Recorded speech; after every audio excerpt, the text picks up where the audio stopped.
Thanks for visiting the patient and the weather today. I'm meteorologist Al Peterlin, and this is a weather report.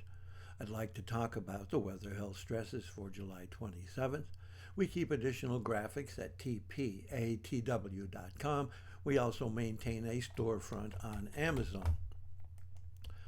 Looking at the surface map for Monday, we do show a little bit of low pressure hanging out about Michigan and a really stationary or almost moribund type frontal system stretching all the way from Nebraska up into the low and then across toward Maryland.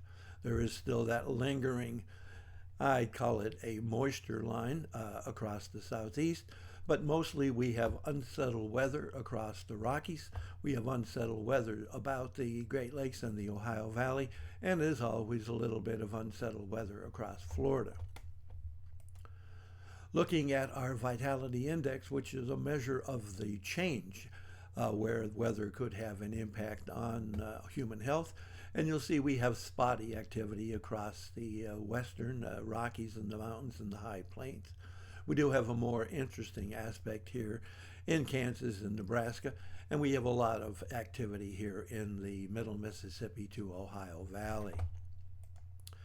Pressure change. We really don't have a lot to talk about in July. Pressure is relatively high across the country and not a lot of change. Interesting, although most of the country is cooking, it is July, and we have very little really temperature changes. We have a little bit of rising unusual temperature here in western Colorado, and note we have a little bit of falling temperatures here in Kansas, Nebraska, an area that we showed up on the vitality index. Dew point temperature change, again, really not a lot of activity going on. We have increasing dew point temperatures here in the Dakotas, and as we look to vapor pressure, you can see that we actually have a decrease in some vapor pressure, not meaning a heck of a lot across the south. And then we have a small area of some increasing vapor pressure, both here in the Dakotas and then right along the eastern seaboard.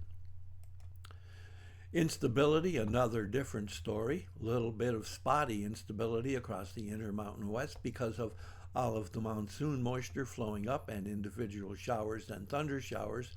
But we have some significant instability up here in the Ohio Valley, and of course, as usual, instability down here in Florida. Looking at the change in oxygen availability, again, not a really big significant pattern, but we do have some migraine stresses across western Kansas, almost all of Nebraska into eastern Wyoming, and stretching on up into the Dakotas, across northern Iowa into central Minnesota, and a little bit along the Michigan Upper Peninsula. Second area of migraine stresses here in Alabama into western Tennessee. We don't have very much also on the asthma and arthritis risk outside of the smoke and the other air pollution dangers. We have an asthma and arthritis risk across western Colorado, and a bit of asthma and arthritis risk in the Ohio Valley, again with all of the cloudiness, showers, and unsettled weather. Thanks for visiting the patient and the weather. Your comments are appreciated. If you hurt, tell us where you're located.